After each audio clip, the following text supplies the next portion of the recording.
Welcome to the Hot Cage Podcast presented by Cage Wall. This is the podcast for April 26, 2013. On this podcast, the subjects we will be talking about include, but are not limited to, Ronda Rousey signing with Xyience, Matt Mitrione's suspension being lifted, the Phil Davis situation, and everything relevant about UFC 159 Jones versus Sonnen. I will do all of this with my tag team partner, as always, TJ Craig and Jason Cruz from MMAPayout.com. First, let me welcome in my co-host, TJ Craig. TJ, how are you? Man, I'm doing great. I'm excited, super excited about some fights this weekend, and other than that, I just can't wait. Me too, man. I'm fired up. So next, I want to welcome in the backbone, the very railroad tracks that the MMA Payout train runs on, who can be followed at Dilettante on Twitter. The one, the only, Jason Cruz. Jason, how are you? Yeah, very good, very good. We also follow us on Twitter at MMAPayout.com. There we go. Oh, okay. At MMAPayout. All right. So what we're going to do is we're going to roll right into the rundown. Into the flurry. First up, Jason, I want to talk to you about something that was on MMAPayout.com. Talk to me about the financials, I guess you'd say, of UFC on Fox 7 in terms of the attendance, the ratings. Overall, do you feel like it was a success? You know, it's funny because it was probably one of the best UFC on Fox's cards there was. However, ratings-wise, it did 3.7 million, which is a 1.8 rating, which it ranks third lowest out of all the UFC on Foxes. Bear in mind there's only 7, but still, it didn't do too well. A lot of that can be attributed to the fact that it was backed on it by the NFL. There was a little bit of correlation there where UFC on Foxes during the NFL season do a lot better than when they're not on season. And unfortunately, this was a great card. However, the ratings weren't up to snuff as the shows are on during the NFL season. But with respect to the attendance was great, 13,506 for a gate of 1.3 million, which is pretty good for that particular venue. But it was just the ratings that seemed to slip a little. All right, now I want to transition into something here that I kind of wanted to talk. It just kind of popped in my head. I don't even know that it was. It's probably something you guys will be covering soon on MMA in more depth. But so now they're moving to Fox Sports 1. Dana has said that the first card on Fox Sports 1 is going to be the best TV card ever. So I guess my question to you is, and we talked about this before, does the Fox Sports 1 situation, does it benefit the UFC more? Does it benefit Fox Sports 1 more? And the rumor mill that's out there is saying that John Jones may headline that Fox Sports 1 card against Lyoto Machida should he defeat Chael Sonnen. Would they put Jones on television? And just give me your overall thoughts on the Fox Sports 1 endeavor. I think in terms of who it benefits more, it benefits Fox more. This is Fox Sports 1 is a huge endeavor that Fox is undertaking. And it's utilizing the UFC as one of its anchors to that for that particular network. You could The Ultimate Fighter, starring Ronda Rousey, coming in September, is also another indication that Fox is placing the UFC as one of the big anchors to that particular network. It definitely would not surprise me if they put Jones on the first UFC card on Fox Sports 1. He's big draw. The fact of the matter is that Jones Machida redo, or Jones Machida 2, isn't going to be as tantalizing as a pay-per-view broadcast as it would be if you put it on a Fox Sports 1. I think what it comes down to is people will tune in for Fox Sports 1. Would they pay $55 to see John Jones destroy Machida again? Not really sure. And TJ, I'll flip it over to you. So with that being said, are we going to see John Jones on TV more because of the backlash of people just for whatever reason not liking him? Does he lose marketability because he won't completely put on the black hat and be the villain, be the Floyd Mayweather that guys tune in to see get beat? He still does have some redeeming qualities, despite, I guess, depending on who you ask. Do you think that it makes sense to put Jones on TV because he might lose some pay-per-view marketability? No, I think, well, with that one market, you can put him on a card for one or two fights, but he's still marketable because even though he's getting the boos or whatever, those people are still going to tune in and want to watch him get beat. And if as long as you're putting up good opponents against him, then you're going to see him. You're going to be able to sell pay-per-view. So that's where he's going to stay because no matter if you're a good guy or a bad guy, I mean, whatever side you're on, people still are interested. The good guys want you to win, and the bad guys want you to lose, and they're going to buy it to see which way or the other. Yeah, I agree. I don't know. I cannot for the life of me figure out why people don't like John Jones. I get the cockiness, but I mean the guy has completely destroyed the 205-pound division. So I mean, if anybody's gonna be cocky, it should be John Jones. But I don't know. I mean, it makes him more marketable, so good on him. All right, let's move on. Next up in the flurry, Ronda Rousey has, I guess, officially signed with Xyience. Jason, I'm kind of confused as in terms of what exactly is the relationship between the UFC and Xyience. It seems like they're either, does the UFC own? I'm not sure what the relationship is, and what does this mean for Ronda Rousey? Xyience is not associated with the UFC in terms of Zuffa owning it or whatnot, but Xyience is a long-standing official sponsor of the UFC. So it definitely was, I guess you could say, easy enough that Rousey became a sponsor of inked the deal with Xyience for the simple fact that she was sponsored in her fight by the UFC, and Xyience also came along, and the announcement this past week that she would be signed a one-year deal with Xyience also kind of made sense. What it means for Rousey is more publicity for her. She'll be doing a lot of advertisements for them, making trade show appearances, things like that. So she will be able to do a lot of PR appearances for them, and what it means is, she'll be probably on the images of her on cans of Xyience. You probably see coming this summer. All right, CJ, let me ask you this: if you're Rousey, do you want to get in bed with a company like Xyience, or do you want to just kind of try and have crossover appeal and just go for the blue chippers? I mean, do you think the blue chip companies are out there for her, and if they are they going to want her to play ball in terms of we want to market you as a sex symbol? Well, first of all, I think it's a great move by her because to get marketable, to gain popularity, you definitely have to start somewhere. And with Xyience, I think it was a great move for her. Not only that, but it helps the company as well because, I mean, you're seeing a lot more fitness come along, martial arts and period, kickboxing, all that. So now you can kind of lean towards the female community and have them pull in and start using your product. Blue chippers, of course, are going to step in line. I mean, we've seen John Jones, and if you really look at it, the blue chippers, I mean, they're just now making their ways to big names like John Jones. Dos Santos has a deal.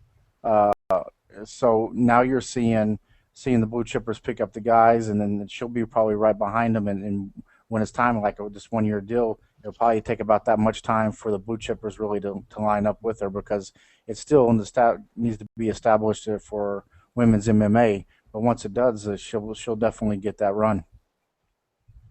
Well, I guess the question now is, and we haven't seen it happen with John Jones yet, it might happen in the next fight. I mean, if you're a fighter, do you even want a Nike deal? It's starting to become bad news. Manny Pacquiao gets flattened.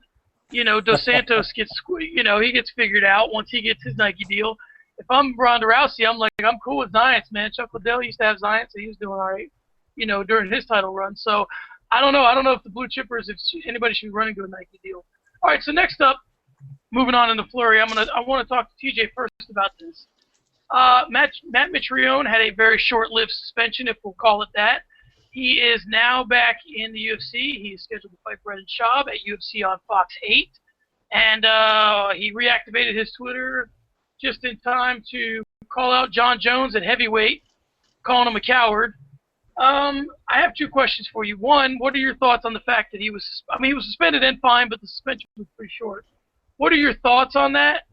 And secondly, should we really expect anything, should we have the bar too high for a guy named Meathead in the first place? I mean, he's kind of self-professed, kind of a knucklehead anyways, so should anything really surprise us? No, I mean, yeah, the suspension was short-lived, but I think it was there to make a point. Meathead himself, you know, he said some things he probably shouldn't have said, and they suspended him. It set an example to all the fighters that you need to watch out with what you say. But then, you know, Meathead himself stops back in, and then you start calling out John Jones. The kid just doesn't seem nowhere to shut up and just go with the flow. I mean, the UFC brought you back, and you have a good fight against Brendan Schaub, and now you're talking trash to John Jones. You know, it just seems like he fucking never learns. He needs to maybe back up a little bit, appreciate what he's got, make amends with the community, and move forward and kind of lay back. Yeah, and how about just be a fighter? You know, how about just go ahead and work on your career and not put any, you know, obstacles in your way? So, Jason, moving this forward, I mean, let me get your take on this because a lot of people are saying that maybe it was just a bad, you know, the semantics were all wrong here. They shouldn't have called it a suspension, maybe a leave of absence, or I don't know what they should have called it. They're saying by calling it a suspension and making it so short, it kind of makes it silly. But what are your thoughts on it, and has it harmed Mitrione moving forward financially, except for, you know, over and above his fines? Yeah, you know what? I just don't get it. I just don't get the whole thing. You know, we had talked before about like how it was a good thing for the UFC to act swiftly and suspend this guy, get him off the radar for a while, and make amends with the LGBT community. And the whole timing of the thing makes no sense, because what happened was they announced the fight that Mitrione is back, and then they announced why he's back. So what they could have done is just say, you know, like you said, leave of absence. We're contemplating a significant fine for his comments, and then determine what to do at that point. Because what it does is it lessens the UFC code of conduct, and you know, what people will think of what they can do, what they can and can get away with. As far as what it will do for Mitrione financially, at the outset, when we first heard of the suspension, I thought that he would have a lot of problems with obtaining sponsors. It seems now that he's going to make amends. He's going to do community service or whatnot, and perhaps that lessens the blow as far as for him to get any sponsors. I'm not sure if he had any existing deals which were affected by it, but certainly just if he could spin it in terms of, you know, with short-lived suspension and making amends, and the UFC says it's okay, he probably will kind of escape scot-free. Well, and if he's smart, I mean, you could almost gain a demographic that you would, you know, the LGBT community would have been indifferent to him had he never made the comments. So now they hate him, but you know, America loves a comeback. So if you go make amends, now you've gained some fans. So let's say you gain 25% of the LGBT community. Okay, none of them gave a shit about you before you said anything. So you could really make this into a positive if you just spin it right and stop being a knucklehead and worrying about, you know, calling out John. Just focus on what's in front of you. You know, I made a mistake. Let me make amends. Let me just shut my ass up for a little bit. Go beat Brendan Schaub, and then figure it out. So you know, the kid, like I said, his nickname's Meathead. So maybe we should just lower the bar for him mentally, and let him just be a fighter and a meathead, and call it at that. All right, moving on. Let's talk next about George St. Pierre. He is, you know, forever wavering in his future fight plans. There's been some speculation that he is going to fight either Anderson Silva next or Johnny Hendricks. Dana White said that he is going to fight Johnny Hendricks next, with the exception of the fact that he would accept a fight with Anderson Silva. GSP, for his part, says that he has no interest in making 185. If he goes there, he's gone there for good, and he doesn't really want to do it. He said that he would be open to Silva coming to 170. Whether Silva's willing to do that, who knows? So, long story short, he's going to fight Johnny Hendricks next, probably. So, TJ, let me get your thoughts on what may end up being my finish strong today, and why GSP just can't say, I have no interest in fighting Anderson Silva, and wouldn't that just lead to everybody stop asking him about him? I mean, yeah, ultimately it would, of course, but you got to keep it out there on the hook. One, because if you finally do decide to take the fight, then you really it's inevitable. Then you really don't have to sell it that much. But to me, it just looks like he doesn't want to move up, and he wants to stay where he's at. He wants just to finish his career at 170. If he goes to 185, he doesn't know what's going to happen. I honestly think that he probably personally believes that Anderson Silva's just too big for him at 185, because when you walk into that ring, Silva's going to be at probably close to 200 pounds. And at the most, you could probably get GSP at 190 maybe. And I think it just is going to cut him back. So I don't think he's ready to move or make that move just yet, because he has a few more fights in him. The money at those fights, people are going to buy Hendricks' fight. And then, so that's where he needs to stay. And personally, I kind of like it, because I've discussed this before. I don't like that matchup whatsoever. And we can even go back and talk about protecting legacies and this and that. I think he should stay there. I don't think he should move up to fight Anderson Silva. And I think it's just a smart move of what he's doing right now. All right, Jason, let's spin it forward financially. What makes, and I've probably asked you this question before, but as this story continues to have a tail on it, we have to keep revisiting it. What do you think makes is better for George St. Pierre's financial future? Just to stay at 170, fight 5-round boring fights, continue to win, and that be his way to go, or fight these super fights, maybe try and see if Ben Henderson will come up, if Silva will come down. Should he try and get Silva to come to 170, or should he just continue to fight 170-pound fighters in his division? The only way I see that GSP Silva occurs is if they both agree to some catch weight happening. I doubt Silva at his stage of his career wants to drop to 170. That's a huge drop for a guy who's probably around 200, walk around 200. That would be a huge drop for him, and I could see him not wanting to do it simply for the fact that he'd be so drained physically that with such a weight cut, he won't be at his optimal level. From GSP's perspective, coming up to that much weight, as TJ had outlined, it would be just kind of hard for him. And I think that, I do like that Ben Henderson fight at 170. That would be great to see. I don't know if Ben is a big enough name at this point to do it. And so what it means for GSP is that he continues to walk through the division with Johnny Hendricks next. Fortunately, Hendricks has kind of parlayed himself in the last couple of fights as a formidable opponent, and so this is something that the UFC could definitely sell into a pretty big paper. I'd be interested to see Ben Henderson and GSP fight, just from the simple fact that they're really turning into one another right now in the way that they fight. They grind out these 5-rounders with wrestling and a little bit of stand-up. It would almost be interesting to see which one of them could be, the old out-fitching Fitch kind of thing. Could Henderson out GSP, and would anybody actually be able to dominate, St. Pierre for 5 rounds and ultimately do to him what he does to everyone else? That'd be interesting to see. So, I'm almost tempted to put kind of like a moratorium, if you will, on talking about this on the podcast, because it just gets so frustrating that it keeps resurfacing and resurfacing. And let me ask you, Jason, real quick, do you think it's a negotiating ploy, or do you think he doesn't want to fight Anderson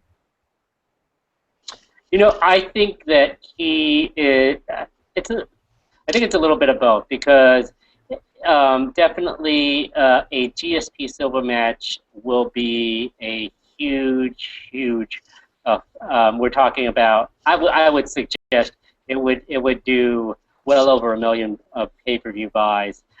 For the simple fact globally you got Canada versus Brazil. You put that in Cowboy Stadium. You put that in a huge stadium wherever it would be. You got that whole country national feel to it from two countries that are huge into mixed martial arts. You sell that to a GSP. You sell that to a Silva. Tell them, hey, you each get a big cut of the pay-per-view buys, and maybe they'll reconsider. Definitely GSP is a businessman. He definitely will listen to offers, and it would just depend upon his, I guess you say, his pride, his ego, whether or not he thinks he has a chance against Silva. And the thing about it is, the more and more we talk about it, the more and more that door is closing, because Silva's getting up there in age. GSP is looking at the exit door as well. That door is closing as far as like whether this super fight's. And it's interesting to me because, the reason why I think it's great that they put fights in Vegas is because no one really watches pay-per-view in Vegas anyway, so you might as well go to the fight. So I think the beauty of putting a fight like that in the States is because that way you don't lose any pay-per-view buys from Canada or Brazil, because neither one of them, everybody's staying home watching it, unless they're going to travel. But it's interesting that you get the American dollar in the States and then you get the pay-per-view dollar abroad. So, yeah, you're right. It could be very interesting. All right, moving forward, let's talk about Dana White's come out and said he won't strip Dominic Cruz of his title unless he gets hurt again. So, TJ, this is long overdue, right? He should have been stripped of his title by now, or no?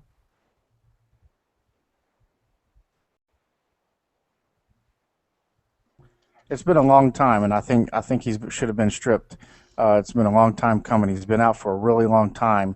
And to come back and to be the first fight that he's going to have to do is going to be a title fight against Barrio. And I just don't see how, with the time length, that he hasn't stripped him before. And I understand he's trying to be a good guy and keep him the champion because he was the last champion before he got hurt. But he's gotten hurt twice in a row. And we really don't know for sure when he's coming back. So, I mean, the best thing to do would be to strip him. Let Cruz, when he comes back, he needs to get one more fight, then let him fight for the title, because he's been out a long time, and that ring rust and how he reacts to coming in on that first fight is going to be tough. Hey, Jason, in terms of MMA, I know in boxing it used to be this way a little bit, but when you're the champ, does that help you out in any way financially other than when you fight? Like, holding that title, does it help him out in the interim when he's not fighting with sponsors, or would someone maybe keep him that would have dropped him, or is it just whatever your name is?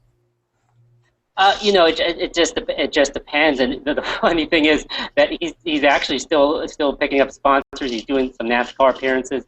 He's still making some UFC appearances as well, in addition to the studio work he's doing. So he is making other income aside from the fight purses that he usually obtains.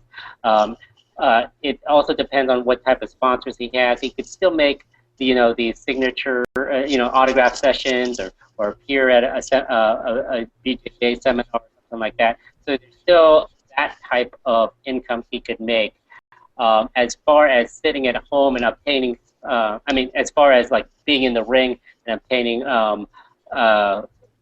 fight night money from sponsorships, yeah, he's definitely losing that. But at the point that before he got injured, Cruz seemed like a big enough name. He was the champ, that he could have had long-term deals with sponsorships where he was doing a lot more stuff outside of the ring. And you know what, that guy, he's a really, really good. He kind of talks like he fights, very high energy, fast paced, but he's a really good analyst. There's some guys that are smart that I'm just not crazy about. I'm not a Brian Stan fan. TJ gets on me because we're both military veterans, and I don't like Brian Stan, but. Dude, Dominic Cruz is sharp, and a lot of what his career is attributed to is his intelligence. Man, he's a great analyst. I think if he'd slow down a little bit, he'd be even that much better. Okay, moving on. UFC Fox 8 has a couple of headliners. They got Demetrius Johnson fighting Chicano John Moraga, and Miesha Tate versus Liz Carmouche, which is a great fight, and I'm glad that Liz got this fight. She seems to do everything pretty much through Twitter these days, challenging people. She's trying to get a Nike deal, which I think would be great if she got a Nike deal. But I'm glad that she just isn't the first woman and then ultimately became forgotten. So, TJ, how do you like these matchups? It's pretty good. The Johnson-Moraga fights is going to be pretty good. Moraga's his last 2 fights, he's finished them in pretty quick fashion, as a matter of fact. Well, the last one, I think he did it in round 3, but still he finished the fight. The only one loss, though, he has is against John Dodson back in, I think, in 2010 off the UFC card. It was some other organization. But I think he's got speed, and he comes out of the lab, so, he's definitely got technical skill. He's got submissions. He's got punching power. I just can't wait to see him match up against Johnson, because I want to see the speed ratio, because Johnson, just he bounces off the ring, man. He's like 100 miles an hour all the time. So I'm interested to see how Moraga is going to stop that, and I think if he could, this might be one of the guys that are going to give him a better fight. So I like that. And then moving on to Tate and the Carmouche, that's wonderful, man. Both of those fights, Carmouche and the last one with Rousey, brought her A game, looked good in the first round, almost had a choke out. And then Miesha Tate, she comes to fight just like her last fight. So those two are going to either stand up, go to the ground. It's going to be a great fight. All right, Jason, now in terms of why the UFC is choosing to do what they're choosing to do, my question for you is, how do you think they're kind of fashioning who they end up putting on these Fox cards? It seems like Ben Henderson's on them a lot. Some of the lighter weight guys are on them. Is that just because, they're not really great pay-per-view draws and it makes sense to try and get them out there and well-known, or is there a greater plan at work? Like, I think the one thing I've noticed is that when Dana White made his comments about Matt Mitrione, there was some talk on Twitter about, well, why did he do it on TMZ? And my thought on that was because that's the demographic he wants. Was he going to go on MMA Junkie? And he's already got everybody that reads MMA Junkie. He's already got everybody that reads MMA Fighting.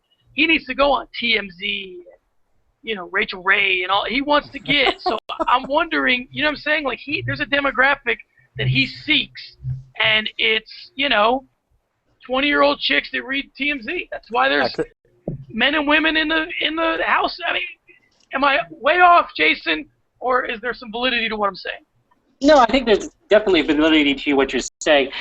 For whatever we think of TMZ, it still is one of the most hit websites there is. That and the fact that their journalists, no matter what we think of them, are very, very good. So, I mean, with the Phil Davis incident, which we got, which we'll probably talk about later on, I mean, the story hit this morning, and Dana White is on TMZ calling them out, calling them up, responding to it. Something that you don't really get from Dana White. So he doesn't definitely know that the TMZ audience is very important to his demographic. All right, TJ, hit me with it. I know there's something brewing over there. What do you got to say? No, I just can't believe you hit me with the Rachel Ray fucking comment. That was classic, man. Classic. I'm just saying. I think he's going for a different demographic. I think that he's trying to get, he's trying to get a different set of eyes on the broadcast. And he knows who he has and he knows who he wants. Okay, yeah. Jason, I got a very interesting piece of information today that came across my eye sockets when I was watching some UFC prep, and I want to get your take on it.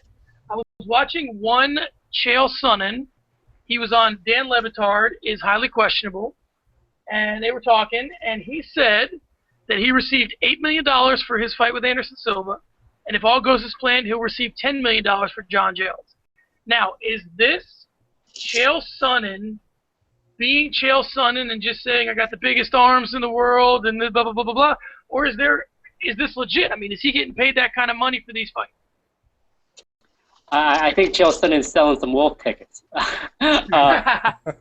He also said he was not under contract when he fought Anderson Silva, which would be a definite no-no. If if we are to believe Chael Sonnen is a smart businessman. As far as is he making $10 million for John Jones? The question is, who is he making that for? I mean, he's basically the statement I believe he's said is he made $8 million for Anderson Silva. He made $10 million for John Jones. Is he making that money for himself, or is he making that for the UFC? I'd have to go back and look at the comments of what he said, but I doubt that he's making that much of money. I'm fairly certain that he's probably making a ton of money from it, but $10 million straight from the purse, highly doubtful. I mean, because if he's making that much, John Jones is probably going to make more than that. Well, and here's the thing, and I'm going to forward you guys the link after this so you can check it out, because it really was, it was Chael, honestly, at his very best, not the bullshit that he sells us, and with all the garbage about that pro wrestling bullshit I could do without. But this was Dan Le Batard asking him questions, like there was some stuff in there about race baiting. There was some, and it was him in the moment, kind of, because it's. I mean, we can get into this too. I don't want to, but they said, why does he go harder at black athletes than he does at white? Why was he tougher on Anderson Silva and John Jones than he was Michael Bisping? So there was a whole article, I guess, on Deadspin about him being a race baiter, which he then turned around on Dan Le Batard. It was a whole thing. I mean, it's really interesting 7 minutes of tape you guys got to check out. But what he was saying is that if you don't know, so you sign the contract before the fight, and if you don't know who's going to win, then the contracts are signed based on who actually brings more eyeballs to the fight. So what I guess the analogy he was using was that guys, like, saying that the guy that wins is going to make the most, or the champion is going to make the most money, is like saying that Eli Manning made more money than Tom Brady did. He's saying that you sign your contracts before you actually compete, so you already kind of know what's going to happen. But now the question I'll ask you, and then TJ, I'll get to you about what you think about these comments. But back to Jason real quick. Do you think that part of the UFC not being public, all they have to legally release is the purses, right? So I mean, I'm not saying it's 10 million, but it's clearly more than the 200 grand they're releasing, right? That you guys are making. So I mean, even basically the purses that are released are dependent upon whether the athletic commission will release those numbers. So whether they're in Nevada or California, it's dependent on whether those states will release those numbers to you. I mean, it's those purse numbers. It's not the locker room bonuses or whatnot. Now, with respect to I've actually seen maybe a couple of UFC contracts, and it's specific as far as what fight, how much they'll make. If they make a pay-per-view bonus, they'll get something, and I'm throwing out a number, $1 for each buy over 200,000 baht. So if this, for instance, if a fighter makes, and if the pay-per-view buy for this tomorrow night is $300,000, that fighter will get $1 for each buy over 200,000 baht. So that fighter could get $100,000. So I mean, that's just kind of a basic math to kind of explain it, what you would get.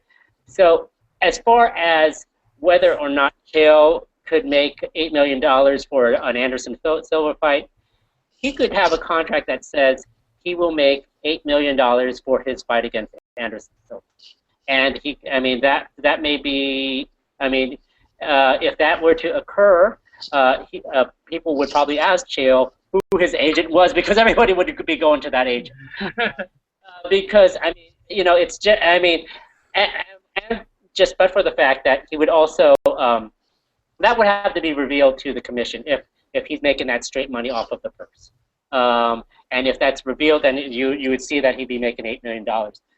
Now, so he could be talking about extra bonuses, the locker room bonuses. Hey, we'll give you an extra $1 million for tomorrow night, or something like that. So could he? I mean, essentially, I guess we're asking is he lying about making $10 million?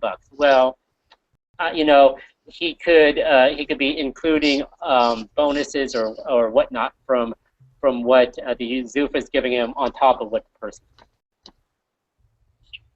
TJ, what are your thoughts on these comments, just in general? I'm gonna have to go back to what Jason said because it probably is. We got to find out, is he talking about he made $8 million, but was that for what the purse came in as, the pay-per-view buys? What's he really talking about here? Because he's good at selling wolf tickets about everything. About not being under contract. It just seems like when he's talking, it's almost like he's saying stuff because he wants to see how people were going to react to it, how the media is going to run with it, or whoever's interviewing, how they react to that. And then he starts getting in a debate, and that's where he's good at it. I mean, he's great at debating issues, and he'll say something just to get a rise out of somebody. And he's been doing that from day one. And he even though you don't like the wrestling aspect of what he brings, but he's really, really good at that. And if it was somebody else trying to do that, I don't think they could pull it off. But Chael pulls it off very nicely, and it's entertaining. Just because some people see him as a fool, and some other people, see him as just a guy just talking smack, and they like it. So, it's hard to believe whatever comes out of mouth. It doesn't even matter what comes out. It's just hard to believe sometimes. Yeah, it's crazy. I just think that you're right. He's very good at what he does. One more question, Jason, then we'll move on. I guess for me, the thing that's kind of making me wonder is, how do boxing fights generate that much more money, or do they not? And the difference, if a guy like Floyd Mayweather's pocketing 20, 30 million for fighting, and Manny Pacquiao and whatnot, are those fights generating, like, I can't imagine that a Floyd Mayweather fighting Timothy Bradley would generate more money than Anderson Silva fighting Chael Sonnen or John Jones fighting Chael Sonnen. Does it generate more money? And if so, is just more money going to the boxers versus the money going to UFC? Or how are the UFC fighters not getting paid as much? Yeah, your last question would probably be up to how Zuffa structures their payments.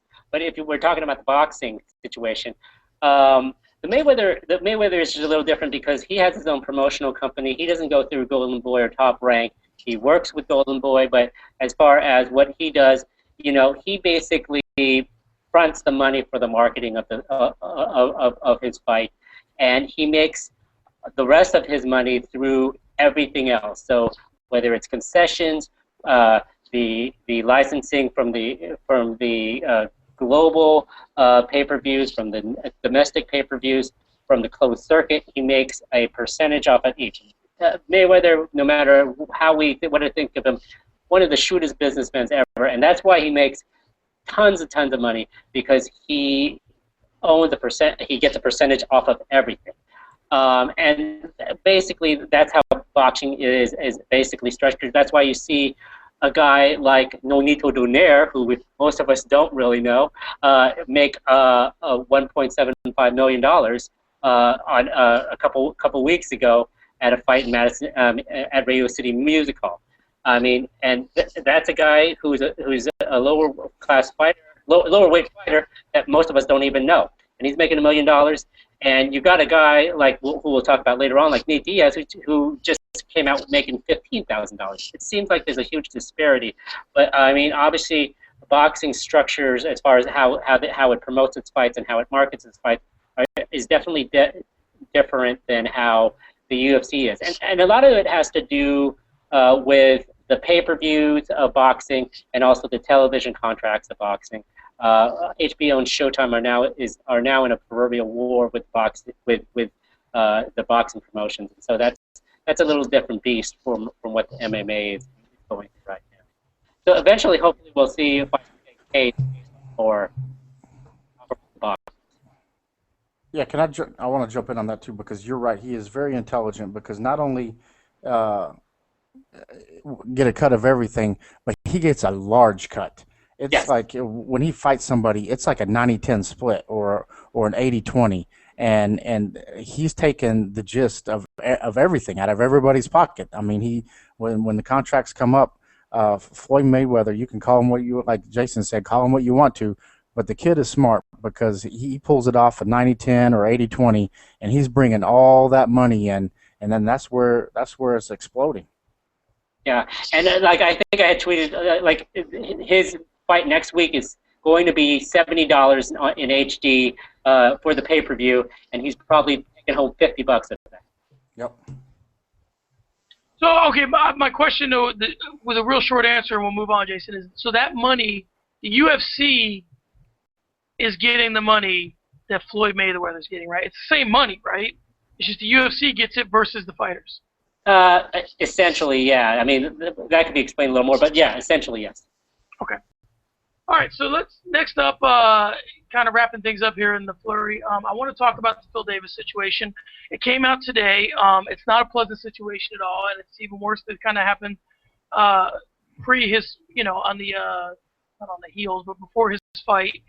Situation is that Phil Davis, not to make light of it, but he's got a little baby mama drama.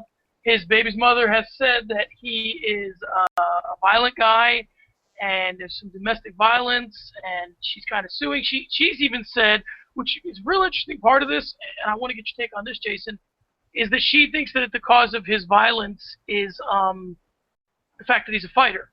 So one, how do you think this is going to affect Phil Davis moving forward? And two, do you think this is on some level a attempt at her to maybe file some sort of class action suit against the UFC? Well, as far as the first part, I mean, it just does seem like it is a bitter struggle, a bitter divorce, custody battle. It's something that has whoever is right and wrong in the situation, it's coming out, and they're using the fact that Phil Davis is a fighter as grounds for the fact that he may be Phil Davis's girlfriend or wife or whatnot, maybe the victim of domestic violence. Definitely, can it be used as a class action against the UFC? Probably not. Probably not. You'd have to have a lot more people.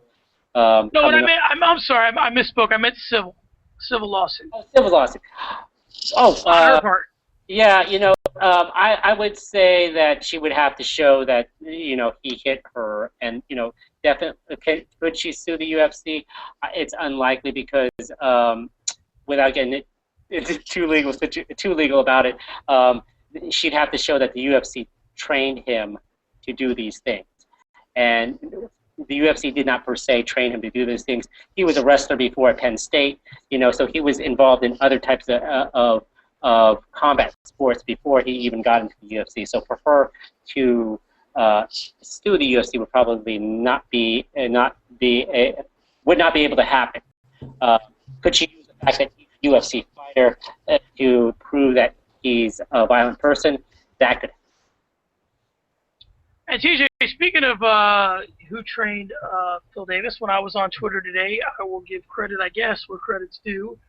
Front Row Brian was speaking on Twitter about the fact that, kind of alluding to some of Davis's history, and he said that Davis trained with Lloyd Irvin, who has a lot of heat on him right now about some rape cases and sexual assault, things of that nature. He also kind of tried to make a connection to the fact that Davis went to Penn State, which is kind of apples and oranges. But so I kind of dismiss that.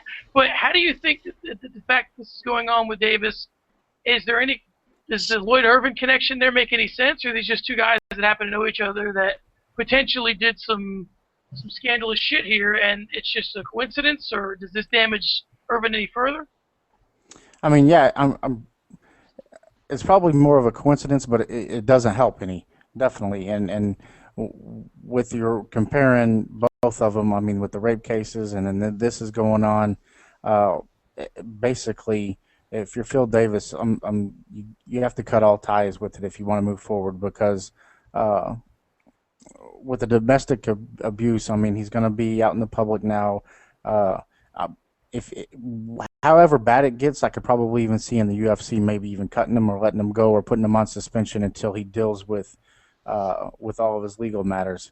It's just a tough spot to be in for anybody on both sides, the female and the male, because when it gets nasty like this, now you're going to see everybody's dirty laundry come out, including hers. They're going to attack her.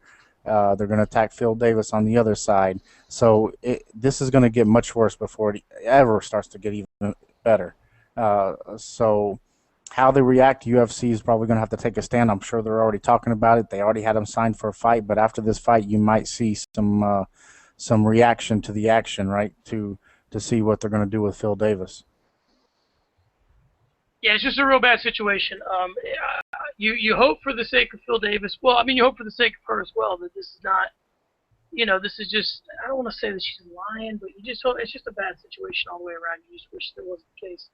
But she's made some claims, man. I've talked to some people, and she's saying things, again, we have no proof of anything. I'm not here to indict Phil Davis, but traditionally what I've seen in my life is when women start saying they want to kill a guy, they just don't wake up saying it. They're scared for their life. Women don't usually threaten people's lives and do all the kind of shit she's doing unless they're scared themselves. So I'm not saying that Phil Davis is guilty.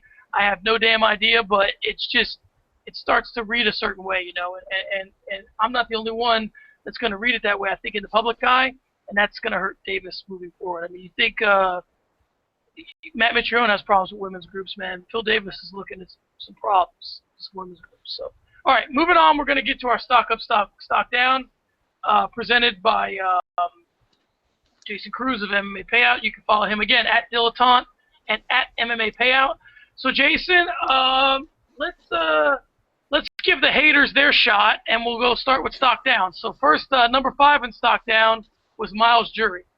He had he was on the UFC on Fox at prelim. He had a very nice knockout of Ramsey in the gym. The reason I have him in stock down is two things. There's a point in the match where I poked Ramsey. He turned his back, and Jury still threw a kick at him. Whether or not that is, the ref chimed in there, it's still poor form. And I thought that was a little bit of a poor form. Second thing, which is the bigger thing that after thinking about this, I thought, well, that wasn't cool, is the fact that after he knocked out Ramsey, and if you remember, he knocked him out, the kid, cold. He just fell back. He decided to throw another punch at him while he was prone out unconscious on the ground before the ref got to him.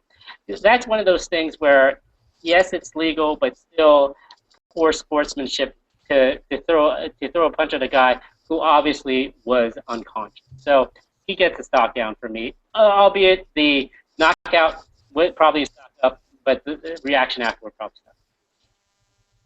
TJ, let me get your thoughts on the kick and the late punch. It was a great knockout, like you said, Jason. He laid him out. He was definitely out when he went down. I mean, you watched so many replays that they were putting up on the screen. Like, you could literally see the kid's eyes roll back when he was knocked out. He was definitely out, and he finished off with the punch. And there's that fine line of when you're out, and your instincts are when you knock somebody down and you hurt them is to jump on it. But clearly, I mean, it was a kick, a pause, and then the punch. So it was like you had to know that he was out. I mean, you had enough time not to react because you hesitated a little bit and then you threw it. So it was a little, not dirty, but he could have probably pulled off on that one. It was reminiscent of Dan Henderson, Michael Bisping. Remember? Yeah, but and if you remember Dan Henderson made it very clear that the second one, one for the commandant and one for the Corps. He dropped that second bomb on him, dude, just for running his yap. Okay, I'm going to put 3 and 4 together because, interestingly enough, they're kind of, to me, they're money related. Nate Diaz is 4, Frank Mir's 3. Diaz got paid $15,000 for his last fight. He didn't look the best. Frank Mir got paid $200,000 for his last fight, and just really didn't earn a penny of it. So let me get your thoughts on both of them, Jason. Why'd you put him in stock down? Sure. Nate Diaz, unfortunately, if you recall, the title defense against Benson Henderson looked did decent. Ben Henderson still won, but he made $50,000. It was reported $50,000 in December. This go round, the reported amount was $15,000. Now, Nate Diaz also, it was reported earlier in the week preceding the fight, he had changed managers from Cesar Gracie to I forgot the gentleman's name, but I think it was Michael Kagan. But he had switched managers. Still going to be training for Cesar Gracie, but I'm not sure if the fact that I mean a guy who Diaz is, who was a Ultimate Fighter winner, who won the six-figure contract, is now only making $15,000. So I'm not sure what his contract looks like now. Was the fact that he is only making $15,000 the reason why he left Cesar Gracie as a manager? Not sure. Moving on to Frank Mir, he just looked done. I mean, it's bad enough when, I mean, you know, he just looked slow. No matter, I'm not sure if it's the TRT or whatnot, but he didn't look really good, and he has a hefty contract that the UFC is holding up, and you know, obviously the UFC loves Frank Mir. They're still, you know, he's a long time a guy with the UFC, but I'm not sure how many more fights the guy has. Yeah, TJ, I'll get your thoughts first on Nate Diaz. I have twin nieces, Hannah and Harley, and I think if they represented Nate Diaz, they could have got him 10. His guy got him 15, so, I mean, what's going on? Yeah, I don't know. From leaving Gracie, maybe that was one of the ploys to leave is he was only making 15, like Jason said. But that was just, you know, that's disheartening because Diaz is, no matter if you like him or you don't like him, he usually brings the fight to the ring, and he's an exciting fighter, and he just puts it out on the line, and to only pay that guy $15,000 and seeing that is kind of disheartening because he puts it in, and he's probably the calmer of the two brothers, and you just feel bad for the guy because you see Frank Mir pulling in $200,000 and then Diaz gets 15. It's just not right at all. With the Mir, I don't have much to say about that. I mean, he didn't show up, like you said. He just seemed slow, and yeah, I'm done with that. I'm wasting my breath. Yeah, and you know, like we said when we talked about post-fight, man, you don't want to get into Bob Sapp territory where you think somebody's just collecting a paycheck and kind of falling down. I would never accuse Frank Mir of that. But when you're going in there and the rounds start to end and you don't see a sense of urgency, you're like, dude, what are you doing here? And look, if you took $50,000 from Frank Mir and gave it to Nate Diaz, I still would have been pissed off about how much Frank Mir made. So Jesus, man, at least make it a little bit right. I know that you can't take, you know, you can't rob Peter to pay Paul, but come on, man, you just got to get it together. All right, Jason, let's hit 2 and 1 together as well. The UFC's code of conduct with Matt Mitrione's short suspension is your number 2, and then the continued legal battles with New York. So go ahead and hit 2 and then 1. Okay, we already touched on that a little bit. UFC code of conduct. They had published the UFC code of conduct and talked about it so much, and here we are 16 days later after the Matt Mitrione situation, and they reinstated him. You know, it just makes the code of conduct seem very flimsy as far as a document that the fighters would be worried about, like violating.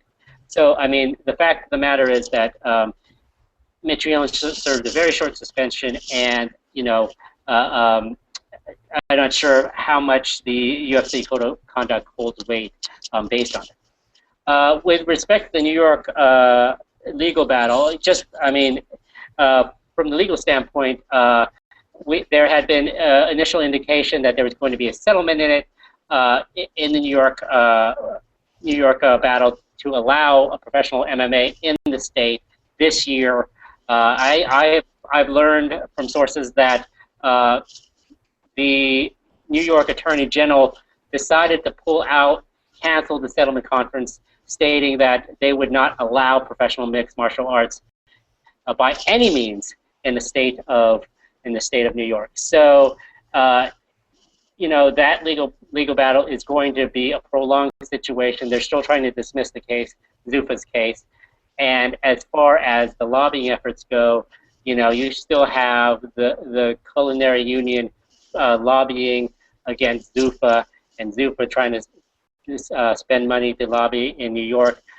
We will know by middle of May whether or not there's going to be a vote to legalize MMA in the state. And for God's sakes, it's been like a couple years now where there's been no vote. There's got to be something that has to happen this year. And TJ, I'll spin it over to you. The Culinary Union, Dana White is famously called gangsters. He made a really good point in one of his scrums. He said, if the Culinary Union's so pissed off about what we're doing, why aren't they boycotting and protesting us in Las Vegas, where we put on tons of fights?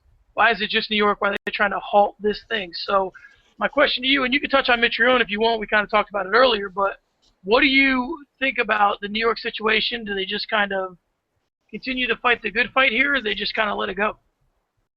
I mean, yeah, you got to fight the good fight, but honestly, it's stupid. I mean, what it comes down to, it's absolutely stupid. The Attorney General pulling out, and I don't really understand. You have so many different states. You have money making. You can bring money into your city. I mean, hell, you can bring some of the top fighters and really make some good money for the city.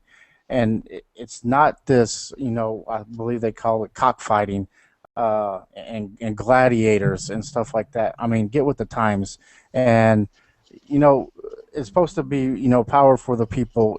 You definitely got to get the fans more involved. You got to get people more involved. You got to start writing letters. You got to start doing marches, peaceful ones. But the fans in New York really have to step up and get behind Zuffa, I think, because nobody else is listening. Listen, when it comes up to the vote of the governor and the senators and stuff like that, you really got to put in the word. You could try and fight the good fight, but you definitely need to get some high-powered people that are from New York to get your back, to start doing commercials, start marketing in New York. That way, then you can get some more clout. Because right now, those guys in the office in New York are absolutely fucking ignorant. Sounds like they need Derek Jeter and Eli Manning to me. Better make some phone calls. Get those boys. Get those boys. UFC ringside seats. Let's make it happen. All right, Jason. Let's move to stock up. I'm gonna hit 5 and 4 together because realistically, your number 5 had a lot to do with your number 4. Number 5 is Team Alpha Male. They're on the rise. TJ Dillashaw, Chad Mendez, and Joseph Benavidez all look great at UFC on Fox 7, and Uriah Faber looked great as well. So, can we attribute all of this to Dwayne Bang Ludwig, or is there more to it? On telecast they were talking about Bang Ludwig, and I definitely think a little bit has to do with his efforts. I mean, they looked really good. Chad Mendez especially looked really good. I'm not sure if he's ready for Jose Aldo, but he looked like he looked really good, and I'm not sure who are they going to be having next for Aldo in the featherweight division after Pettis. Maybe there's a Zombie. I'm not sure, but he looked good. TJ Dillashaw, I continue to be impressed with. I think he's on the rise in the bantamweight division and could be knocking on the door of a Barao title shot in the near future. And basically, the UFC on Fox card was great. A lot of action, a lot of knockouts. Definitely one of the better cards, despite what the ratings show. And TJ, despite all the hell they catch about being like a bunch of little kids and from Tommy Dohold and whatnot, Alpha Male's looking tough, man. They're a pretty solid group. Bang Ludwig came in. I mean, Dillashaw, he's tied with TJ Grant for the second toughest TJ I've ever heard of. So, what do you think about Alpha Male? What about this TJ? Huh? What about this TJ?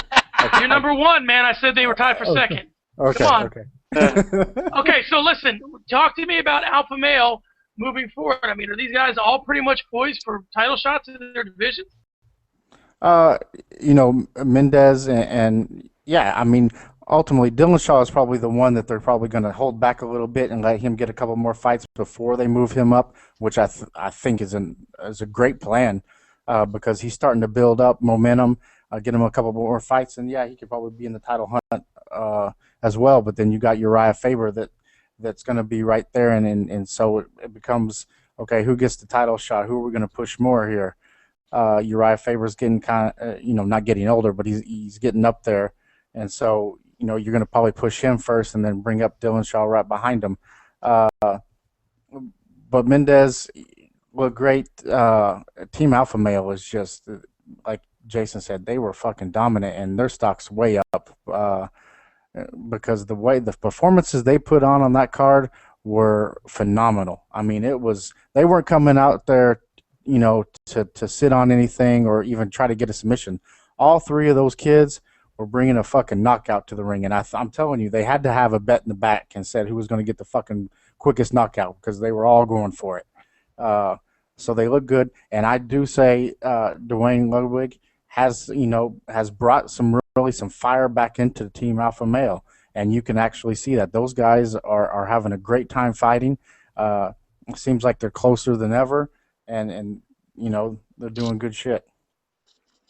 And you know what? Props to Team Alpha Male in this respect. Sometimes in life, they say you only get your one shot. The one time when you're in your prime, you're poised, you go after it, never comes back again. All these guys have been there with the exception of Dillashaw. Benavidez has fought for the belt. Mendez has fought for the belt. Uriah Faber's held the belt and fought for the belt. These guys seem to be reinventing themselves, which is really impressive to have had their moment, had the loss, and then pick themselves back up, kind of got tighter as a group, and then now they're coming just as strong, maybe stronger than they did before. So we'll see. I mean, they're looking better now than they did the first time around. So, all right.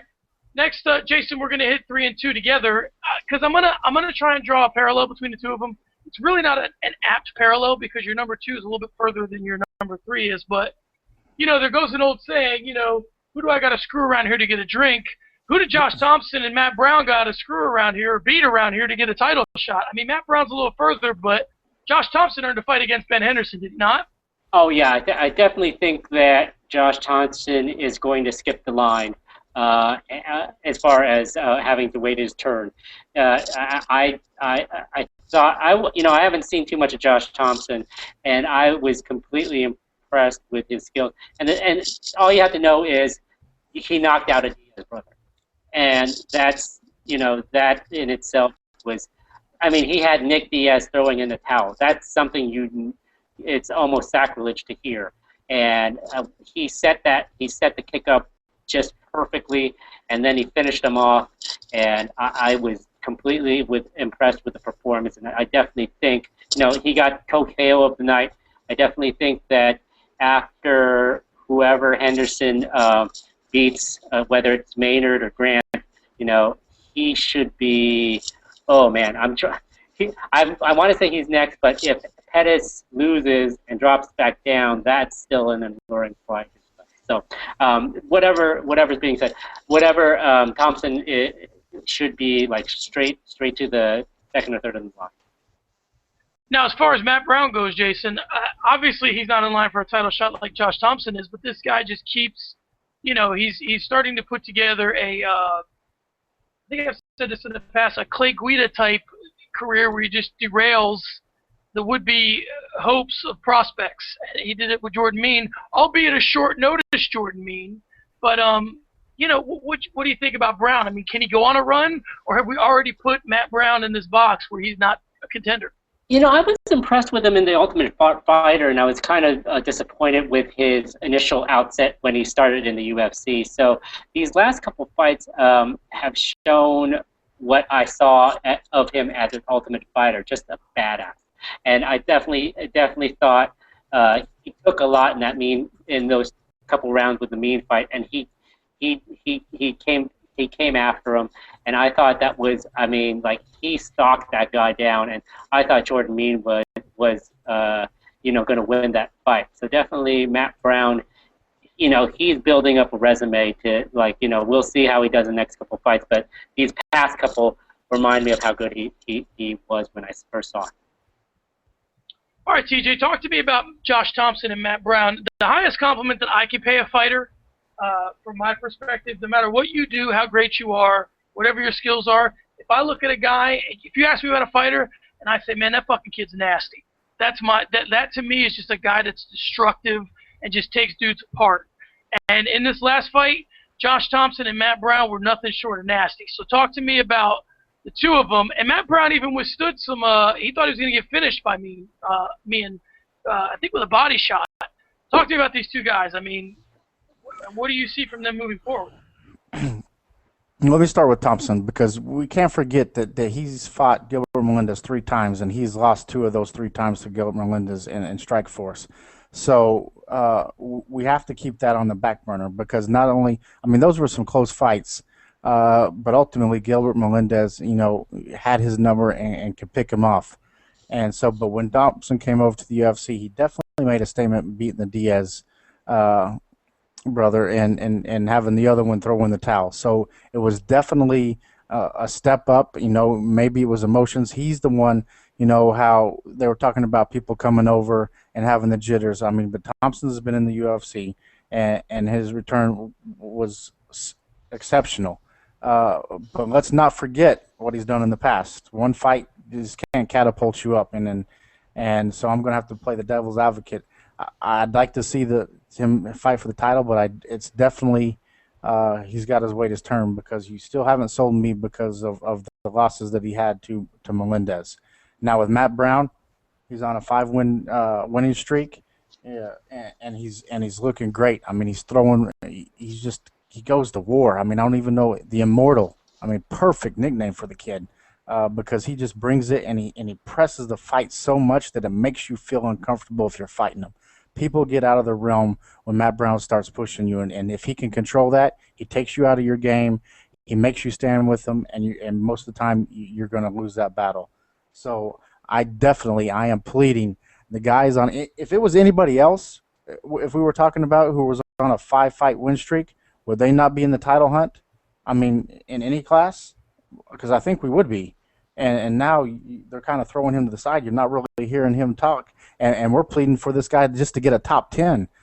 It's bullshit. He's a great fighter. He's been bringing him in the last 5 fights. Give him a fucking top 10 so we can see where he stands. And if he wins that fight, put him in the title hunt. Put him the 1 or 3 guy. All right, sounds good. Getting passionate there about Matt Brown. I like it. All right, Jason, we'll get you out of here on this. Your number 1 stock up is Benson Henderson. Tell me why. All ties go to the champion. And that is the reason why I picked him as number 1. Listen, that Gilbert Melendez fight, either way, if Melendez would have won, I would have seen. I could say yeah, but like I said, Benson Henderson did just enough. He pressed him, and regardless of who was judging that, the judges definitely got it scored right. The only criticism first of all, let's talk about the proposal really quickly. Definitely. It was planned, of course, I'm sure of it, but he definitely did a good job of pivoting away from any questions about the controversial decision by proposing to his girlfriend. Definitely a good job there for him, and he definitely gets a stock up for that as well. The only criticism that I do have for Henderson is, my God, he has to cut his hair, because I mean it was really getting in his way a ton, and I mean, one of these days he's gonna catch a punch simply because he's pulling his hand away from to get his hair out of his face, and I mean it was ridiculous.